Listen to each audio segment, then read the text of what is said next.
It's another side that like wants to take more, wants to go that one more round, because like going that one more round when you don't think you can, that's what makes all the difference in your life. You know what I mean?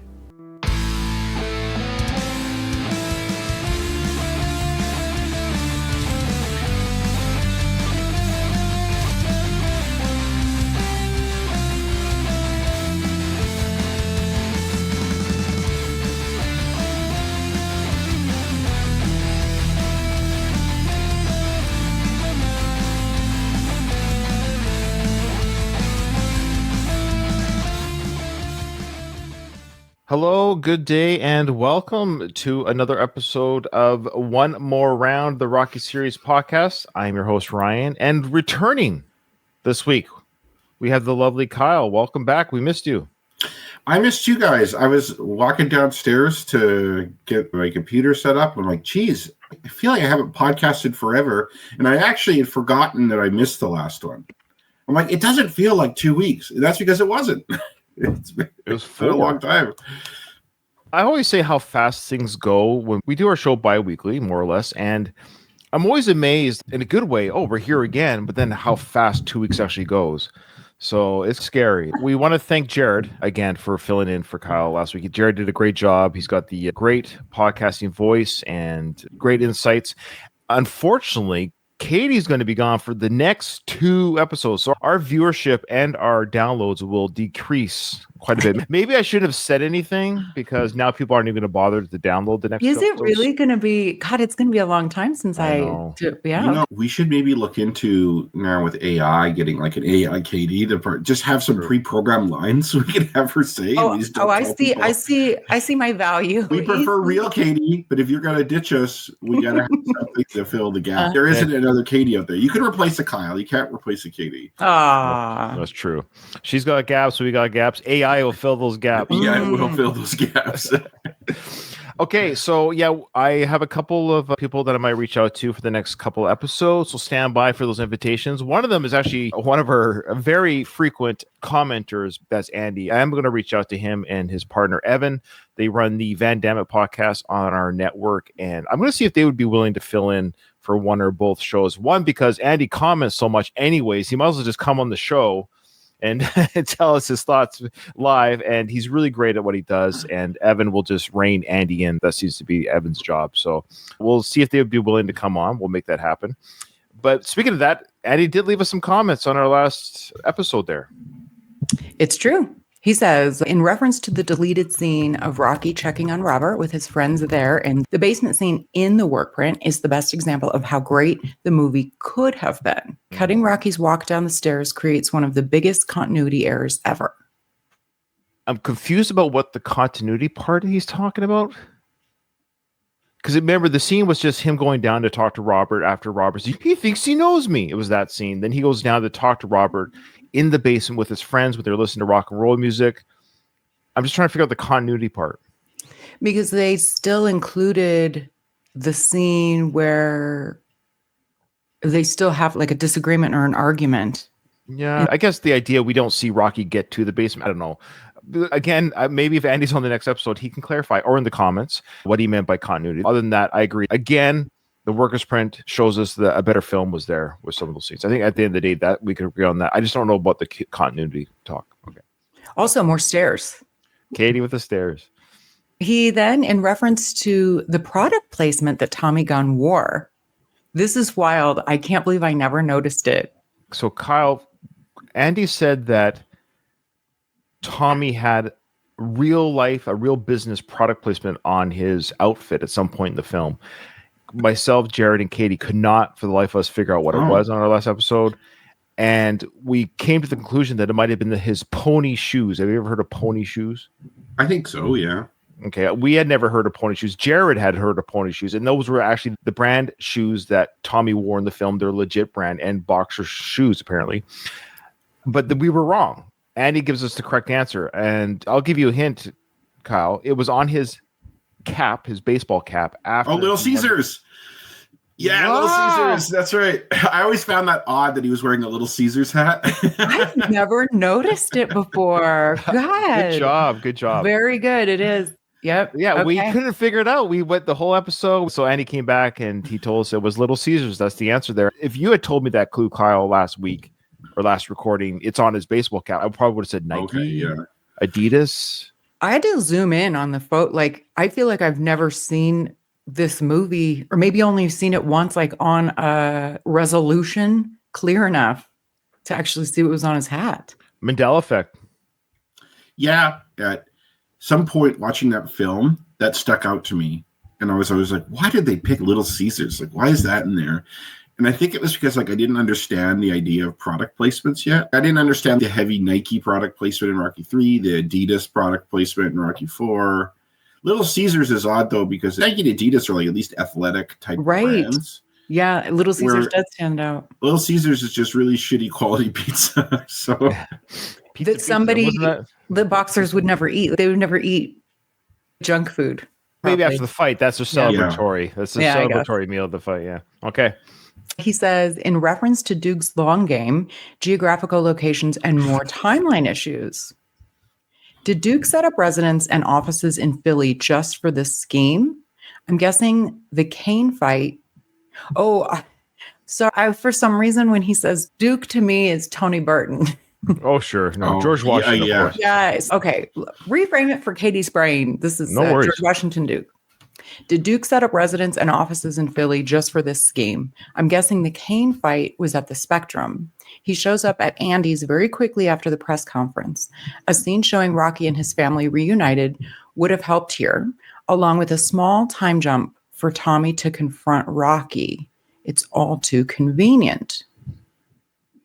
I love how all the major fights take place at the Spectrum. Like, why is I guess Tommy did train out of Philly, so the idea might have been like, this is Tommy's stomping grounds, just like it was Rocky's stomping grounds. He's Rocky's puppet, so of course he has to have his major fight there. Philly, you do have fights there. It's not like you wouldn't, but it is awfully convenient that you have all these major fights in Philly.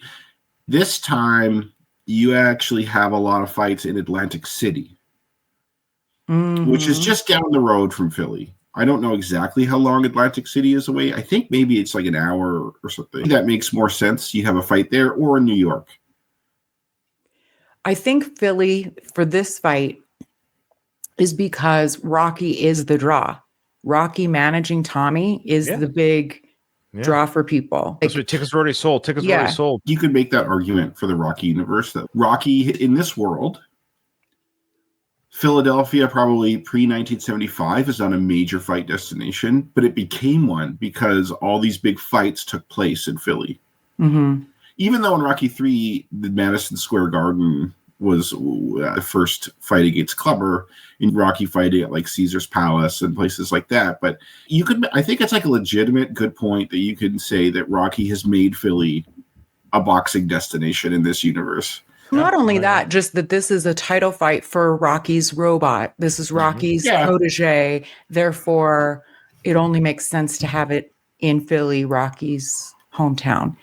Now, as to whether Duke set up residence or offices in Philly, I think the idea being that everything is Philly-centric. So now George Washington Duke just happens to work out of there the same way that Apollo did for the first Rocky film. And then on top of that, the fight happens. They have that press conference. And they're already at Andy's bar with all in the same day. Yeah, exactly. Everything's just so close and so easy. And yeah, that's honestly one of the reasons why Philadelphians love this movie so much. Because Philadelphia is an often ignored city. It's a big major city, but it's sandwiched between New York and DC, which are both way more important and well known. So Philly's forgotten about a lot of the time. The idea of having this movie where everything happens in Philly and all the fights are in Philly, that's got to feel good if you're a Philadelphia viewer of this film. Yeah, certainly. Yeah. I would argue that Duke could easily be flying back and forth for all of these major events. Like from New York or somewhere like that? Wherever he lives. Even if he lives in LA, he could easily just be flying once a week. Yeah, to like New Philly for York is stuff. 90 miles away from Philly, roughly. I know by Right. train it took an hour and a half to get to Philly. Can you imagine Duke and Tommy on the train? Yeah, Yeah. exactly. You could argue if the fight was in Atlantic City, you can get to Duke's within an hour. But I'm not saying that. I'm not saying that fight was Atlantic City. There's no evidence for that whatsoever. From what they show you, everything was in Philly. We're all led to believe it's Philly. It's all Philly Yeah. centric. Yeah. Okay. Next comment there from you? Yeah, I was just making sure we Oh. addressed everything that he brought up. Yeah. Okay. Ooh, this is the best comment ever. He says, in unity for Katie's love of Over the Top. Katie, not a year goes by where I don't watch Over the Top on heavy rotation. It's horribly underrated. Get past the premise and it's very entertaining. What's over the top? Oh my God, Kyle. Shit. Kyle, you joking? The arm joking. wrestling movie? The arm wrestling No, I've never movie? watched it. I've never heard of it. Yes, you have. Kyle, this is an impossibility. He is a little bit younger than us. Tonight. Don't forget, he is a little bit younger than us. It came out when I was 10. So Also, I it think came out when I was like 1 year, because you're born in It was 75. like I was 87. one when it came out. Yeah. No, it was 87. So Yeah, you were okay. 87, you were okay. either way. Yeah, I either don't know way. why I never found that at Blockbuster or something. Yeah. Because Or a lot it of could be like, on- we were talking about The Breakfast Club on the other podcast, right? And that movie came out the year I was born, and I still had seen that. So I don't know how that one slipped through, because I would have loved to see an arm wrestling movie as a kid. It was on heavy rotation on TBS or TBS TNT or one of those Yeah. channels a lot. I watched it on TV a lot, but it's Sylvester Stallone. It gets made fun of a lot because it's a Canon movie, like the production company Canon, that's notoriously bad. And it's not a good movie, but it is so good. It's one of those. I have tomorrow off, so maybe tonight I will watch Over the Top. Report back because Yeah, I would love to hear. Ryan and I'd love to hear. Jared, Ryan lost respect for me because I truly not ironically respect for you. Hey, Kate, not he ironically didn't love lose. it. I'm sure he didn't lose respect for you. He probably just never had respect for you. Yeah, it's true. That's right. That's right. That's right. Thank you, Andy. I love it. Yeah, there's more coming. Just brace yourself. The thing is, I probably am in the I'm in the unsilent minority or whatever that is, the unsilent majority, whatever Paulie says. This is very confusing. Yeah, yes, we're the unsilent majority. Yeah. Objectively, you're right. It's not a good film, but that's the problem with that film. And I don't want to overtalk about this film, but I love bad films. I'm not a snob. I can have fun with a bad film. For some reason, that film just rubs me the wrong way. I don't enjoy it. I don't enjoy the arm wrestling sport. I don't enjoy the real arm that breaks. And I don't enjoy the kid and his acting. I don't understand their relationship. And I don't get excited by arm wrestling. And that's a huge part. So it is the Rocky of arm wrestling. That's the problem. The kid is annoying. The sport is annoying. And then we see a real arm break in the film. And I just don't like that. Like arm breaks in real life, like by accident in the film or something? Yes. Oh, There's God. footage from a real like arm wrestling competition in the movie. Yeah. But you hear a snap and someone's like, like if you aren't looking for it, you won't notice it. Oh, I wasn't looking for it. I noticed it when I did a rewatch right away. They do film real arm wrestling events, and there was an arm break that they kept for the film. I'm like, why would you keep that? It's quite. Hey, can I share one of my guilty pleasures? My guilty pleasure is watching those slap competitions where like people slap each other in the face. I knew Brian was gonna die. You're the opposite. That. I love it, man. It is so hilarious. Men doing it, women doing it. It is seeing the chalk go off like their head. So you're the audience. I know there's an audience. Okay, there's a huge audience. It's a big sport. Stand there, get your head. Oh, watch my face get kicked in. Rocky would be awesome at the slap competition. He'd be undefeated. He would. Now that is something I don't get. I don't understand that. Yeah. Okay, moving on. Ooh, we have one from our favorite Italian Australian, Eccentric Views. I collect those Rocky figures and have a bunch of them.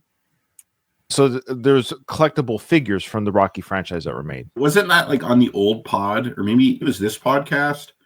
They were selling toys like recently from the Rocky, like this Trans Am. There was like one of those.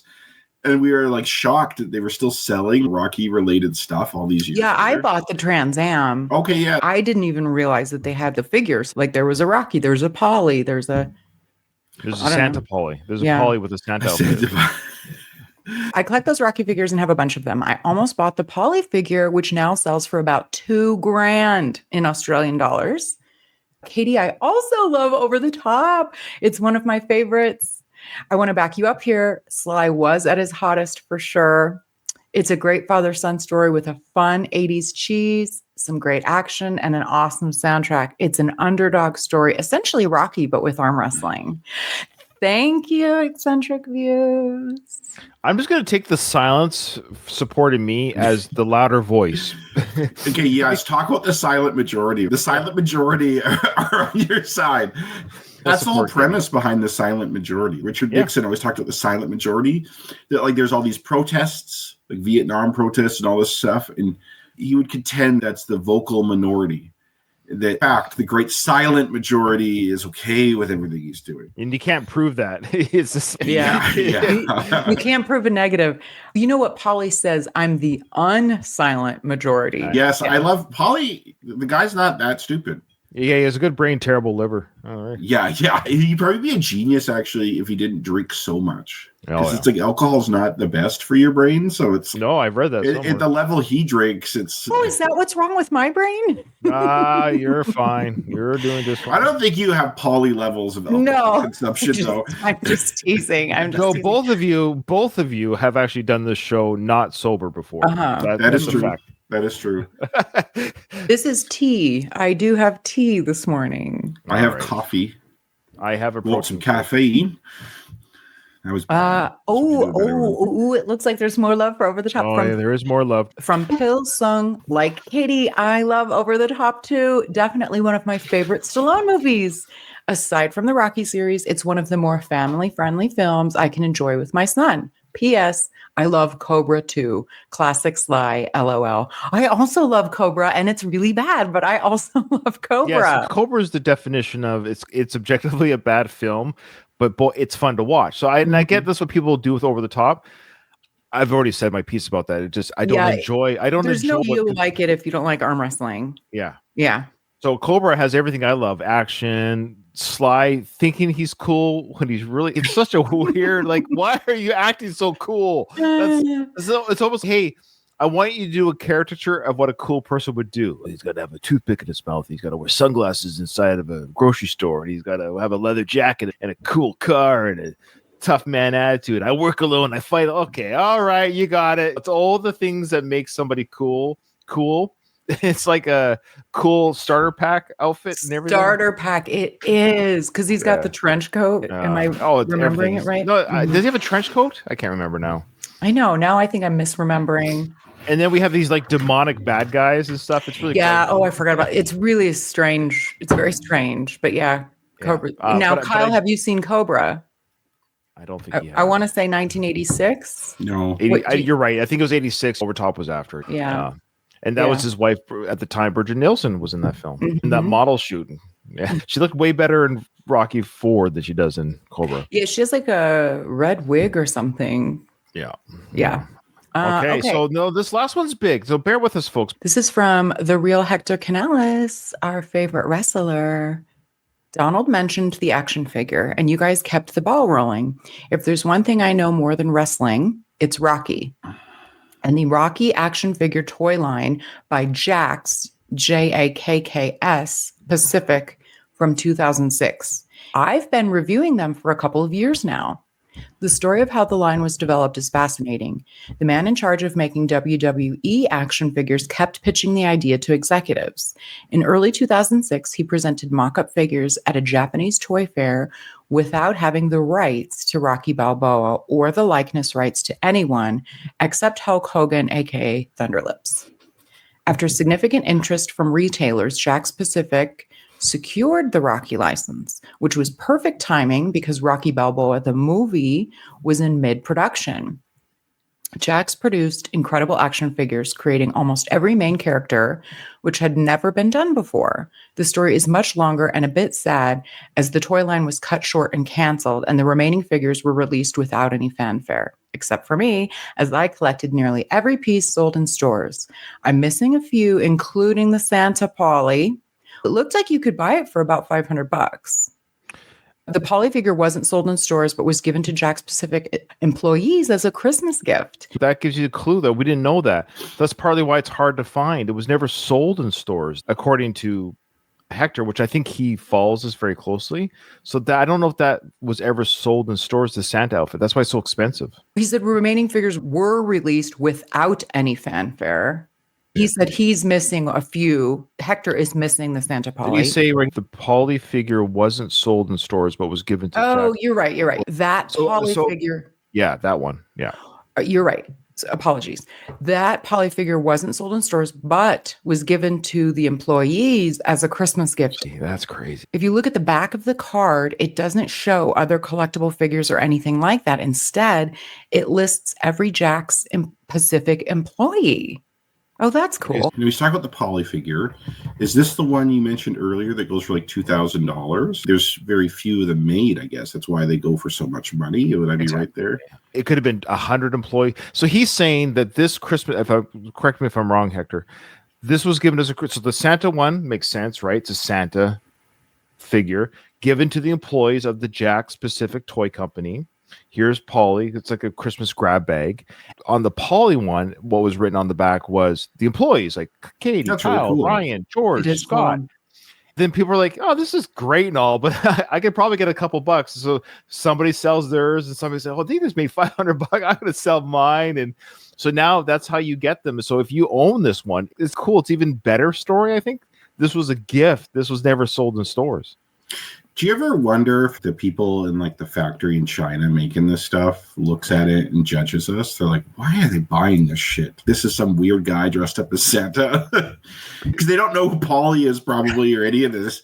Why do they have this drunk Santa? I would argue they're probably wondering that about 99% of the shit we buy. Oh, Why yeah. are you buying this? He says that figure still on its card is now worth nearly $1,000. That's US dollars, which makes sense if it was 2,000 Australian. What a give or take. I think the Australian dollar, it's a bit weaker than the Canadian dollar, but it's like still not 2 to 1. But this figure goes, let's say, easily anywhere from $1,000 to $1,500. Yeah. Yep. Only a few were made, and the man who started the toy line lost most of his collection during the Malibu fires earlier this year. Oh, wow. Man. That's horrible. Oh, the only characters not made in this toy line are Mike/Jimmy. / guy. I love how he says Mike/Jimmy/guy. You know, you're a real listener if you put that in the. Yes. Rocky Jr. at any age. Nico the Robot, a different toy company made it recently. That's That true. seems like it would be a big one people would want. Yeah, that one you can get. Yeah. And Little Marie. Yeah. However, other characters produced include Mike Tyson, Roberto Duran, and even the Meat. No, we talked about that. The hanging meat, that they made a toy out of the hanging meat. I forgot about that. That was a real thing. I didn't believe you. I'm sure there's lots of toys called the Meat. First, I thought that was a person's nickname, and I'm like, Always loved playing with the meat. Who's the They Meat? love playing with the. Your sons will be playing with the meat all day. Oh, wow. He says, here's my review of that action figure. Okay, He so I has have the clip. meat. We have the have clip. the meat. We have the meat. I thought for our viewers, and of course, especially for us three here, I thought it'd be fun to see Hector. We're not going to play the whole video. It's 7 minutes long. So check out his YouTube channel, The Real Hector Canales. Check out his channel where he does all these reviews of all these toys. He does great stuff with these reviews. But I want to show you his unpackaging. It's about a minute of the actual meat, the meat toy that you can buy. Here we go. Oh my God, this is so bad. That meat go bad? And here's the meat. We've already looked at the packaging on the previous figures, especially on the Rocky Balboa. So that's Hector's voice. Hey, Hector, here you go. I So can't let's believe just they look at made the this. front of this packaging. You've got great display of the meat, and he comes with the slaughterhouse jacket that Polly wears. At the bottom, we've got little sticker that says the meat versus Rocky Balboa. That's fantastic. And then on the side, you got a picture of the meat. On the back, you have the prototype picture of the meat, which looks pretty gruesome. Then you've got a bio for the meat, telling us not too much, but enough, and actually making this side of beef a character in the movie. And here is the meat out of the package. From another toy unboxing, I kept this little aluminum holder thing so I could loop it around. Now, I already came with a hook already on it, but this little extra hook that I put on it helps me display it better for you guys to see it. And it's really detailed. It's like horribly detailed real nicely. Good keychain to have on your keys. It's a conversation starter. I am horrified. Here, well, let's take a look at the jacket. So it comes with the slaughterhouse jacket. Oh my god! I'm like literally nauseous. I want to throw up. Put in a broken rib or two somewhere around here. And here's the jacket that the meat came packed with. It's got all these blood stains on it, which is pretty gruesome. It's got all these other marks on it as well. Is it yellow? Why are those stains yellow? This is the worst toy ever made. Okay, I just want to see if Hector does. Oh, there's Paulie. Paulie, he's got Paulie. He's looking pretty skinny there, actually. I do like that he put the jacket on. Hector put the jacket on the Paulie figures. Check it out. It fits well. Whoever designed it's the jacket actually had the action figure specs in mind, which I appreciate. I think he's hanging the meat from some dragon. It almost like the belt around it reminds me of a gi. And if you're a new karate person, you have like your white belt. Pretty heavy too, that I had to bring in my Godzilla figure just to hold them up. And adding the jacket to the meat really enticed me into buying the meat, because like I said, I was not going to buy this piece of meat. They threw in the jacket. You know what? If we're going to sell you a piece of meat, we should probably close sold separately. I was hoping you'd have a Rocky figure punching it, but okay. All right, so go check that out, guys. The Real Hector Canales does all the reviews of all the toys from that line. So there you go. That was a real toy. I always appreciate hearing the voices of our fans. Yeah, I got to see Gino and hear his voice, which was cool. And then now I saw Hector. You know what his hand looks like. And now we heard his voice. So it's, I don't know, it makes it seem more real. They're real people. I promise you. I don't send these emails. Ryan has made up all these characters. That's my conspiracy theory, that Gino is not really Liz. That's just a paid actor in Australia.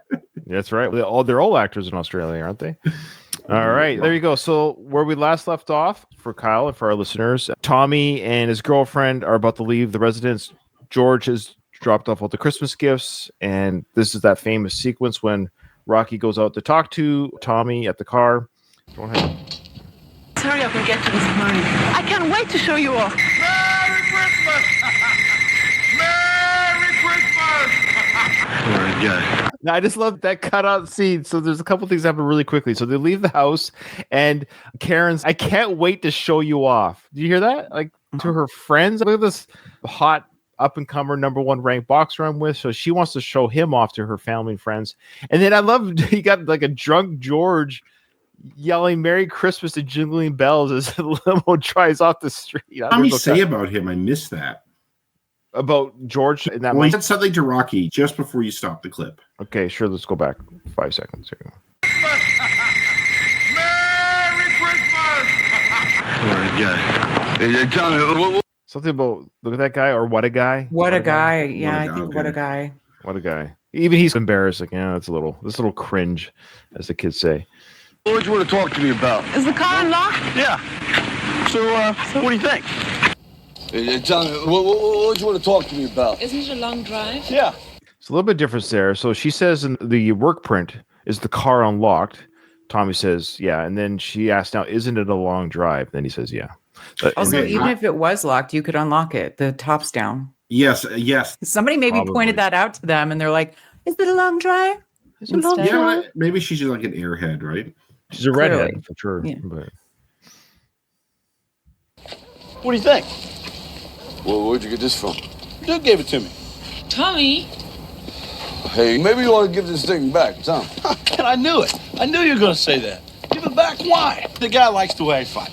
It's almost 10. All right, we'll make it. Yeah, I know. You see what he's doing here, Tommy. Hey, Don't let them put nothing between us, okay? We got something good going. Like what? The guy was just talking about getting a shot. Well, we don't need them, you know what I mean? You're going to get a shot, you're going to be able to buy 10 of these things. Okay. Tommy gets defensive right away. It's funny. Old Rocky says maybe you should just return the gift. I don't think we need this. And it's all very, like Rocky, to his credit, is being very sound, very calm. You can feel the tension rising. But we don't need the gifts to get the title shot. Like, we'll get the title shot. You're putting the cart in front of the horse a little bit here. And he even says, though, once we get that title shot the old-fashioned way without being bought, you can buy 10 of these. Rocky lived that way. He knows money will be there. You can get a lot of these cars. Ryan, I guess, as a fellow parent, you know, the young people don't listen. Yeah. They don't listen. If they have something right now, they want that. And if you tell them, hey, slow down, be patient, wait, take your time. That is not how, that's not how they think, man. Like, he's a young dude. He's getting some action from the redhead. Someone's going to give him a nice car. He is not going to be like the patient. Okay, yes, I don't need this. I'm just going to take the bus. No, he's not going to do that. That's why you need a Mickey who will be like, get the hell away from him. You drive that car. I'll chop your face off. Need a strong hand. Yeah. Yeah, delayed satisfaction is becoming increasingly more difficult to sell. Yeah, and it's like young people, like there's no like delayed satisfaction. I was no different at 20 years old. Right. So hold up, we got an emergency guest who just popped in. UK Dave. That's UK Dave, by the way. UK Dave. Yeah. Hey. So Dave, let me know. I think he was supposed to do something. Hopefully I didn't miss the boat. So David had the fight. He had his charity fight. Ooh. So he sent me a message saying there is a video, and I don't think he sent it to me. So that'll have to be next episode because he wanted Kyle to break down the fight. He said it wasn't going to be much of a breakdown, apparently. Fight last night. Did you win? Second Who'd you round. fight, Dave? What happened? What happened? I would love to break down your fight. Send a link, and I'd be happy to do that. Yeah, so I don't know if he has it ready to go now. We could do it on the fly, but if you can't, it's fine. We can do it next episode. But David fought. The important thing is he did it for charity. Charity hurts sometimes, and It is nerve-wracking fighting. I haven't fought a ton. I've fought in like a karate tournament, stuff like that, but it's scary. I couldn't do it. Yeah, it's a win or lose. Like, I have admiration for anyone. But he lost. Going back in the ring with him, kid. Yeah, I think he lost. I think it was a lose. It happens, David, man. It happens. It does. It happens to Tyson. Tyson lost. Don't worry about it. Oh, he's waiting for the video to come through. He doesn't have it yet. Okay. I still get nervous watching Rocky movies before his fights. I know the outcome and I still get nervous. It's weird. Yeah. We look forward to David. If you're okay with us watching it, maybe having some fun with it, we'll love to do that. But like Kyle was saying, yes, in all seriousness, good job. You did it for charity, and it took guts to get into the ring. Yeah, it's good job. Okay. Yeah, not a lot of people are willing to get punched in the face or the body. No. Or the balls. That's Actually, I have seen this one video. Oh no! Here we go. Is this an alternate take on the slap fight? Okay, we'll talk after the show. Yeah, okay. Rock, when you gonna wake up, man? We're watching the parade go by. What parade? What are you talking about? The What big parade? time. Man, the way I'm going, I'm not gonna get a shot at the title for a long time. This is Man, time. I've got a perfect record. I'm 22-0. At this rate, Tom, you just said you have had 22 fights in 3 months, and you're number one now. What rate are you talking about? This is the fastest rise of any boxer I'm aware of. Am I crazy here, Kyle? Is this not a fast rise? The 3 months or whatever, 22 fights. This is impossible. He acts like he's 32 or something. Like he's Rocky's age. He's 19, maybe 20. He has 22 fights, undefeated. You're in the conversation.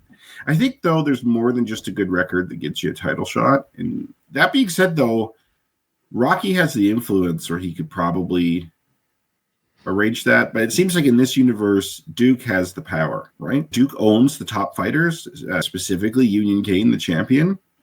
So from Tommy's perspective, it makes a lot of sense cozying up to Duke to get that title shot. Yeah, he's been duped by the Duke, but it's understandable. Like, it's not crazy. Oh, sure.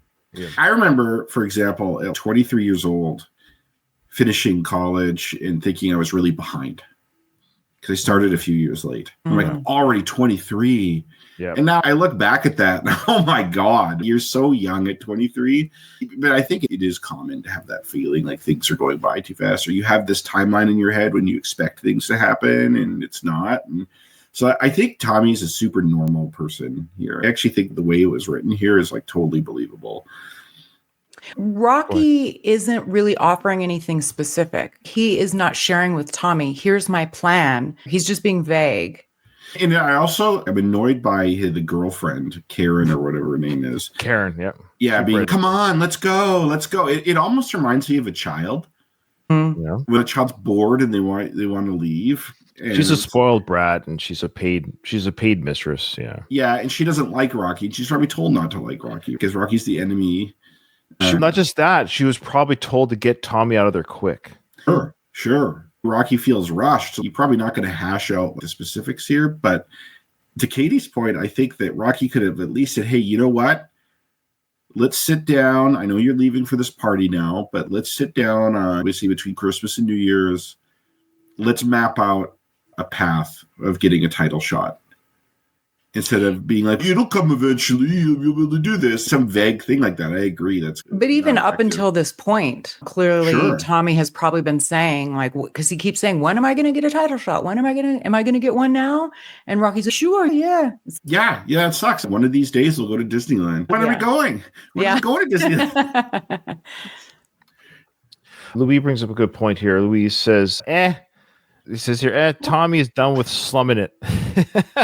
He's clearly already a top contender, and it isn't a situation where he's getting now what's this word, a Pyrrhic victory? I know? Yeah, I don't know. That's a big word here. Yeah, I'm like Rocky. I dropped out of 9th grade there. Pyrrhic. Pyrrhic sounds like a proper word. I don't know if it was a misspell or if it's some sort of like.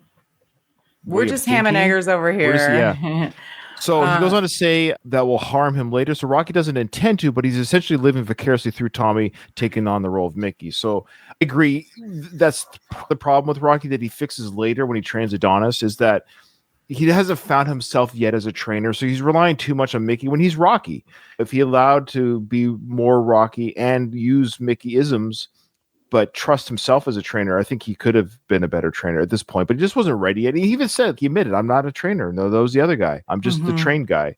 So even he recognizes his own inability. He gets there later, but Tommy goes into the next, right away. Where's the money? Where he's focused on the bling. He gets a taste of it with it because he's got the girl, he's got the car. What does Tommy want? More girls, more cars. Where's the money? Where? Man, we haven't made any serious money yet. And we won't without the man. I ain't talking about the money. Look, the money is going to be there, but I'm talking about your rep, Tommy. Don't sell out, we don't need this guy. Listen, Duke is a wonderful man. Put the top on. Hey, forget about the top, would you? I'm signing papers with the man tomorrow. Oh, listen to me, Tommy. You sign them papers, you're like his property, so you got no control. This is a dirty business. This is Sly telling the audience what he feels the boxing business is in 1990, is my understanding. Additionally, this is probably just like a device for this scene, but this is Philly in December. The top would not be down. I feel like he wanted to keep it up just because she told him not to. Yeah. So Louise tells us a Pyrrhic victory, that's Pyrrhic victory, equals essentially winning a battle to lose the war. So back to his original comment, he says he's clearly already a top contender, and it isn't a situation where he's getting a Pyrrhic victory that will harm him later. Boy, Louise. Wow. Look at you with big words and everything. Okay. Now, so again, this is Sly's statement about the boxing industry at this time. Especially since Duke is based after Don King, who is a notorious, well-known scumbag. So clearly this is Stallone's way of saying the boxing world's corrupt. And I don't think anyone would disagree with that. Anything that's a big business has corrupt people. Like anything with a lot of money is going to attract a certain kind of person. Wall Street, big corporations. Like, for instance, CEOs have a way higher rate of sociopathy than other professions. And that's because people who are sociopaths, they're psychopaths, make it to the top. They're willing to do whatever they need to do to make it to the top, where normal people are less likely to be that way. Boxing is no different. That probably explains my lack of success in life. Same. Yeah, I'll go with that. Yeah. Bullshit, guys. You guys are successful. And I can tell that I'm not a sociopath because I have no desire to keep climbing that ladder. I'm like, I'm good. That's right. Money's a means to an end, not an end to it of itself. Maybe I noticed before, maybe not. I can't recall, so I'm going to say this is the first time I noticed this. Did you see the license plate? I was going to comment on that. I don't remember noticing that in the past. If you were to ask me 10 minutes ago, what is the license plate that the car has, I wouldn't be able to answer. No, same here. Like Katie, would you have been able to answer that question? I wouldn't know. I would have been able to guess a multiple choice, but I wouldn't pull it out of thin air. No, so let's say for the record, none of us knew the answers. For our listeners, the license plate that Tommy's driving is T Gunn. Is it like T dot gun? It looks like there is a period there, which I don't think you're allowed to have. And I'll let No, I don't think so. I've never seen a dot like that. Hey, the Duke, man. The Duke can erase medical records. He can. Guy gets shit on, man. He goes to It's just a white sticker that they put on. Yeah, it's probably. I don't think this is the real license plate. Yeah. I think it is a movie prop slapped on the back of a car. I would challenge any of our listeners, and please comment or email us. And yeah, we didn't get any emails because people are following Kyle's advice by saying it's too hard to email us. But it is very difficult to stop listening to Kyle and send us an email. Let us know if you truly knew that the license plate said T-Gun before we commented on it. Could you have answered truthfully? That's what you would have told us. I've never noticed till pause it in this moment. Yeah. It's full of the thieves and gangsters, and they promise every good young fighter who comes along, they promise them the world, and they suck them dry, and they leave them when they ain't worth nothing, they leave them in the gutter broke, Tommy. That's the way this business is run. Look, the guy's like Duke. You know what he is? He's a vampire. He's living off your blood, Tommy. I know it's not the greatest acting on both people's parts. We've mentioned this already. Sly's doing pretty good here. He's fine. He's fine right here. But I'll say as well, Tommy Morrison's doing a good job showing at least the audience that he's listening to Rocky. There's a part of him that's still hearing Rocky's plea. Like he recognizes that Rocky's plea here is genuine, and Tom at the very least has to believe that Rocky believes it. If Rocky believes this is true and he is a seasoned champion, why would he be telling me this stuff? Is it because he wants my money, or does he really care about me? So there's a part of him that, he's recognizing, I think Rocky cares about me. He's truly conflicted. Oh man, do I dump all this and go back to this guy? I actually appreciate that little subtle look that Tommy has. Is you can see that some of this is hitting the mark. Or the fact that the car is moving, but not very fast. And he hasn't quite stopped listening to him, but he isn't speeding away yet. Emotionally, he wants that money. He wants the girls. He wants all this stuff. And I think when you really like have an emotion like that, where you want that, you'll rationalize your way to get it. And Rocky's interfering with that rationalization, which is causing conflict in Tommy's mind. And then he'll have to make a decision, right? To speed away or to stop. But right now, there's a moment where Rocky's connecting, Tommy's listening, and it's interesting to see how the fight falls apart, or the pleading falls apart and turns into more of anger. The thing I'm trying to do is what Mick done to me. He tried to keep me away from the dirty part of the business, the way I'm trying to do for you. Man, I ain't you, and you ain't Mick. Man, when are you gonna understand that? When are you gonna understand this is a business? And a business you need... What, brains? You said that, not me. Is that what you're saying? You're saying I got no brains? Look, Rocky, you took me as far as you could, but Duke gave me my title shot. You didn't. Was Tommy going to say the word brains, or was he going to maybe say something to the effect of business savviness, maybe? Or what would have Tommy said had Rocky not assumed right away? Because Rocky steps on it before he even gets it out. Brains? You saying I don't have brains? But there's a slight hesitation. I think Tommy was going to maybe say, you don't know the side of the business, Rocky, or something to that degree. I don't think Tommy knew what he was going to say. That's the vibe I got from that. I don't think he had brains in his head and was hesitating to say something else. It's not the vibe I got. And I could be wrong. It's just my interpretation. But no, I think it's just as easy as that. Yeah, because there's no indication we know what he was going to actually say. Like you could say business acumen, something. Which I don't think is a word Tommy would use. But yeah, Tommy was going to insinuate that Rocky is not up to the task, which she does say later. He's not wrong. This is a business. They're both right. Tommy's right. This is a business, and Duke is getting me, what I need. You're also right, Rocky, that you were shielded from this ugly side of it by Mickey. But you know what? You're not Mickey, and I'm not you. They're both very right. You know what I would have said in this moment if I was like really pissed off and wanted to hurt his feelings? Because Rocky was like, they'll leave you in the gutter broke. And they'll be like, Mickey must have not done you that much good because look where you are despite him helping you.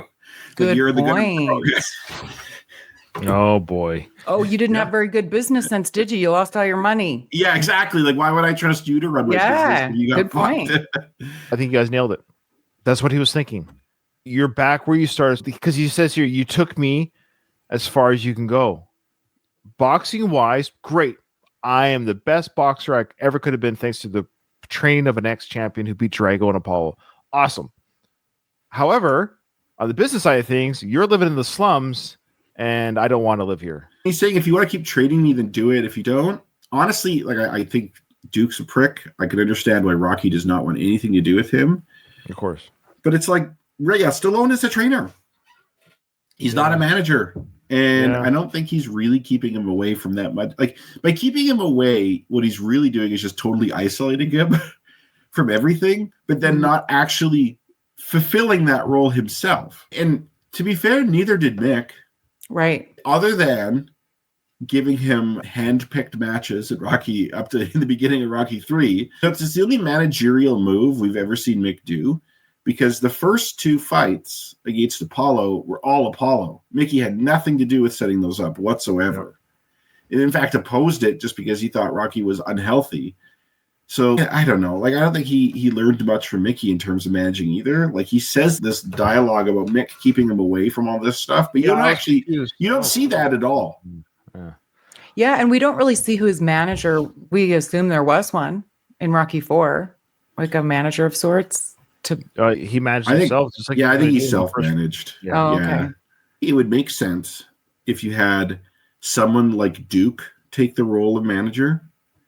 I think Duke knows that boxing business. He's respected in that. He has a good head on his shoulders. I still don't know if Duke could get him the title shot, but you just need someone else. If you're not going to put Duke as in Tony Duke. Yeah. Like, you need someone else. If you're going to say stay away from George Washington, Duke, great. But unless you're willing to actually step up and be a manager, I could see why Tommy's doing this. I think one of the things that kind of irks me about Rocky movies is that manager and trainer are one and the same, and they are two different roles. Yeah, totally. You have to take each scenario and answer the question, who is managing who. So Rocky 4, Rocky was managing himself. It's unclear if you look at it as a whole, like what each one does, but just in Rocky 4, he managed himself. In Rockies 2 and 3, he was managed, or Rockies 1 through 3, he was managed and trained by Mickey. You know what I mean? Mm-hmm. In this film, Tommy's trained by Rocky, managed really by nobody, because that's where Duke steps in. He says, if there's no paperwork on this guy, he's not your manager. You're not in business with Balboa Productions. You know, like, yeah, okay. So now Rocky will continue his plea. And if you want to keep training me, then do it. If you don't. But it's my where's the house. Do you think he's going to make a full stop at that stop sign up there? Yeah, it looks like there's a brick wall there. Does he smash through that wall? I can't remember. Let's watch here.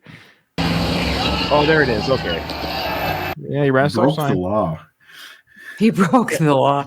Where's the cop? Where's the cop that said he'd give Rocky a speeding ticket for running? Where's that cop? That was a complete 180, purposefully probably in the script, that it's my way or the highway. And all of 3 months ago, I'll do anything. I'll do anything you say. Lots changed in 3 months. He's got Karen. He's got a personalized license plate with a nice he's kid. sedan. It's like when kids want a dog. Yeah, I'll pick up the dog's poop. I'll take him for walks. I'll do all of this stuff. 3 months later, I'm not doing any of this. Louise is saying, very accurate, Kyle and Katie. How could Tommy legitimately trust the business aspect of this relationship when Rocky has the same people around and the same behavior he had when he lost his fortune? Yeah, I agree. And Louise thinks that Stallone during that car sequence played it hilariously desperate. I would say it wasn't bad, Louise. However, I will say that the scene with him and Adrian coming up when he's frustrated and angry and he throws his jacket on the ground in frustration, I think that's one of the worst acting, ironically, in this film by Sly. It's hard to pinpoint why. It's just it's a flavor that I have when I watch it. Tell me if you can see what I'm talking about. When he tells Adrian, I see where we are, Adrian, he slams his jacket on the ground. Something about Sly's delivery of that. It's cringe. Interesting. There's something weirdly that's the hilarious desperate. That's a great way of putting it, Louise. So I'm stealing that from Louise about the previous scene, but I'm using it even further on that scene. Hilariously, It's interesting. I agree, Louise. This scene in particular, I like the desperation that comes through, but I thought it was okay. But the intonation of like again, it's like he's overdoing the Rocky accent. Yeah, it's worse coming up. That's what I'm trying to get at. I think it's even okay. worse. I think it's even worse in the car scene. Okay.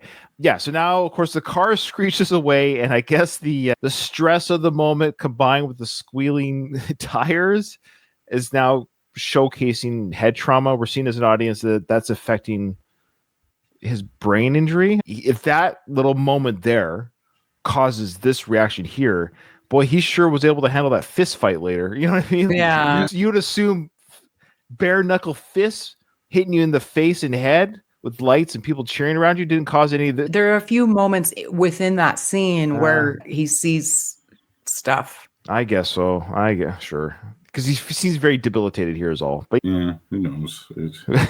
So I was just thinking maybe the fight, like if you have enough adrenaline kick in for that fight. Yeah, it's true too. Adrenaline. Yeah, it's a different drug going through. And a doctor. But I think it's just being triggered here. It is being triggered. Yeah. It's just to remind the audience, hey, remember why he's not in the ring? Mm-hmm. Of this. Good point, Ryan.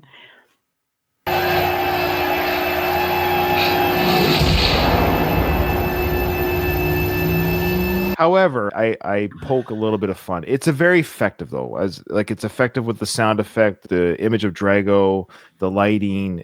It does give you the feeling of pain visually that Rocky's feeling in that moment. So it is effective displaying that. Rocky, put on your coat. Just put on your coat. Come on, it's not worth it. Adrian is worth it. He's just confused. You don't see what's happening. Yeah, I do see. What do you twist around my duke? No, it's you, it's not him. You can't live backwards. Come on, you can't turn back the clocks. We live now. We live here. Hey, Adrian, I know where we live. What do you think? I'm stupid? I'm not as dumb as you think I am.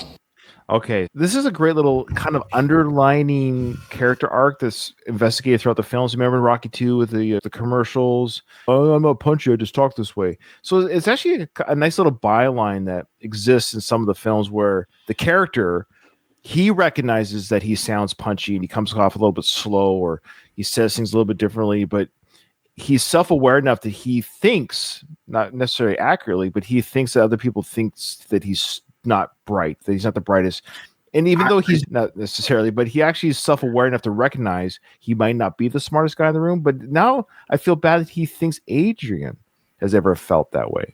He's still stung. It's his insecurity, right? He always thinks he's dumb. Like from the first film, I'm dumb, you're shy.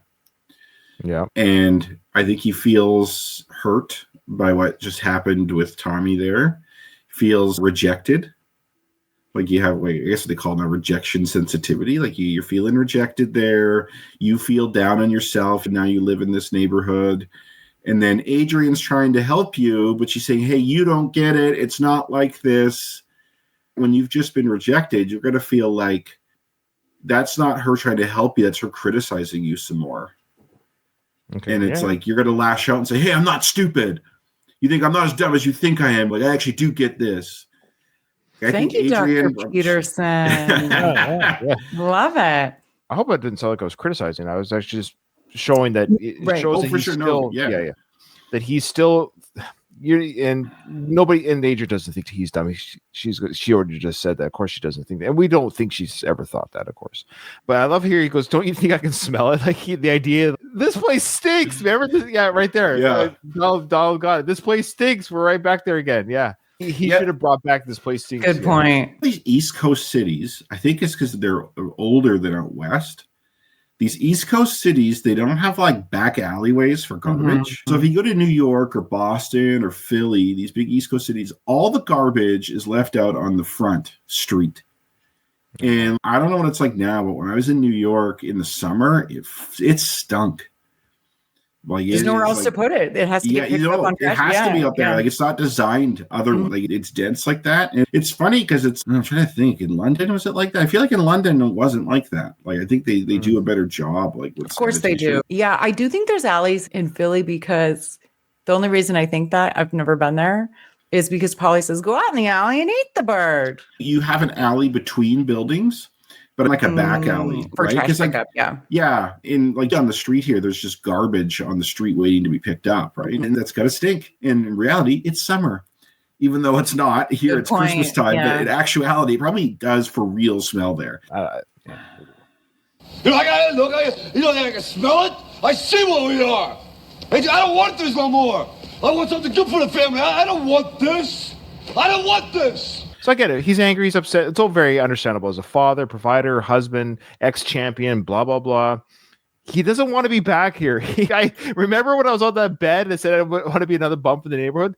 This is really shitty situation. Like this, that whole speech goes down the drain a little bit. It doesn't hit the mark anymore because he's back to being he's not a bum, but he's in the neighborhood again. He's back in the neighborhood.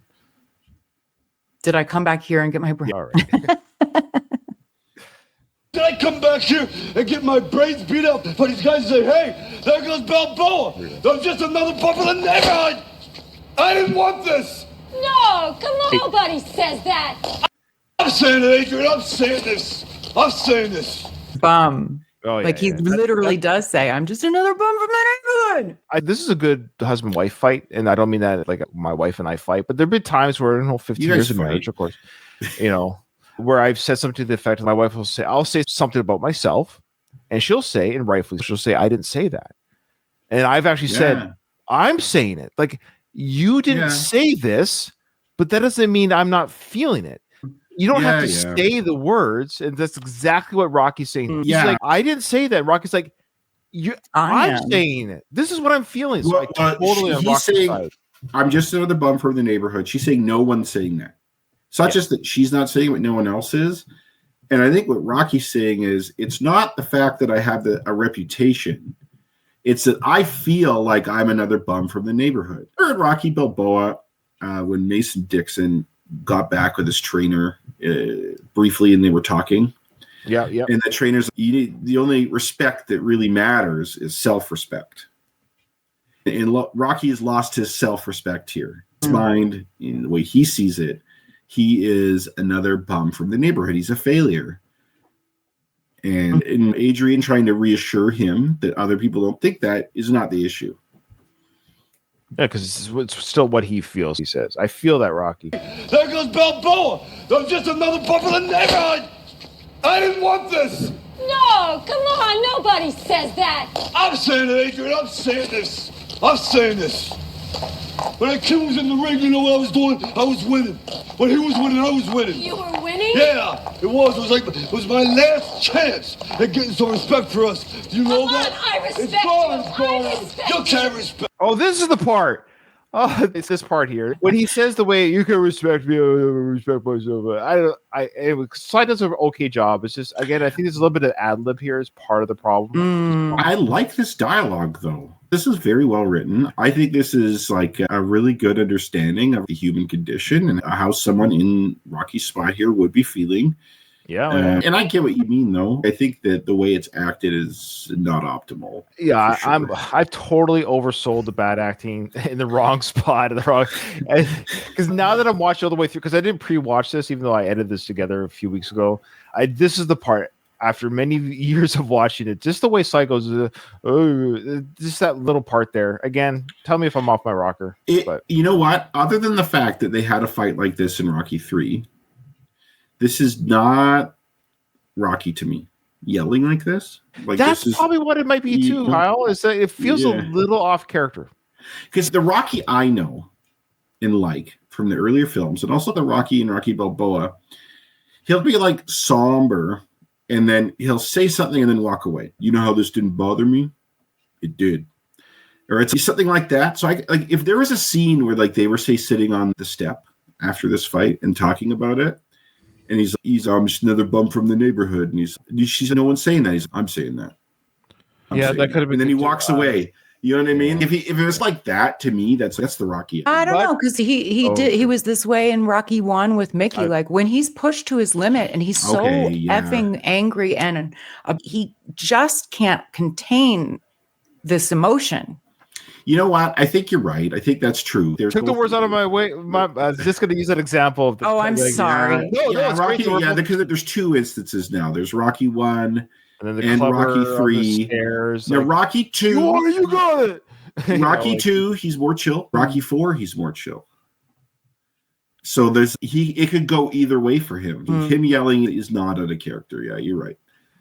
But generally speaking, though, yes, he's a lot more calmer, subdued, and stoic than. But when things boil over, like talk dirty to my wife, come to my house, and try to pick up some glory days from my good fortune after 10 years of being ignored, so things will boil to the surface. So it takes a while to get there, but boy, he does. But he gets over it quick after he's done. Good point. He gets it out. Adrian lets him get out, but she does push back. But she's about to do the best, I believe, and I've said this before. I believe this Talia Shire Adrian scene is better than, it's better than the beach scene. It's better than the Rocky win moment, because to me, she's fighting for her family, not just trying to. I love the win moment in Rocky 2. I get it. But now she's saying win for our family. To me, this is the most emotional scene, because now Adrian's not fighting for Rocky to get the championship, to win a fight, to be there for the fight in the ring. She's now sort of saying, Rocky, I need you to fight for your family. So I think this is the best monologue coming up from Adrian. You were winning? Yeah, it was my last chance at getting some respect for us. Do you know that? I respect it's gone, you. it's gone. I respect You can't respect me. Yes, I I respect do myself. respect No, you you. can't do it. I I'm telling you that. Right there. Yeah. Yeah, I found it. I found it. That's the part. I knew once I saw the moment that Rocky or Sly does this. No, that's justified. That is justified. Thank you. That I knew it was somewhere. I was like, this is driving me crazy. I sound like a moron. Well, more than I was like, I know there's a moment in this sequence. I respect you, Ryan. I respect you. No, you don't respect me. No, you don't. Okay, let's just go back just so you can see that in full sequence again. Now you know what the scene. I knew there was a moment where he acts really weird about. Here we go. You know Come on, that? I respect it's gone, you. it's gone. I respect You can't respect me. Yes, I respect do myself. respect No, you can't do it. I I'm telling you that. All those beatings you took in the ring. Here we go. I Here we took them with you. I know how you feel. I know when somebody like Tommy comes along, you feel alive. But he's not you. He doesn't have your heart. All those fighters, you beat him with heart, not muscle. That's what Mickey knew. That's why you and Mickey were special. But Mickey's dead. If there's something you want to pass it on to your son. For God's sakes, your son is lost. He needs you. I know Tommy makes you feel great. He makes you feel like you're winning again. But you're losing us. You're losing your family. Losing you. You know, I don't want you to have the best. I'm the best.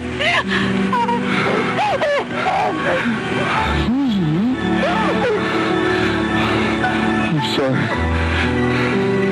It was always you and me. It was always you and me. Okay, so the workers' print added something that I wish they kept in the original. Number one, is not this the best scene?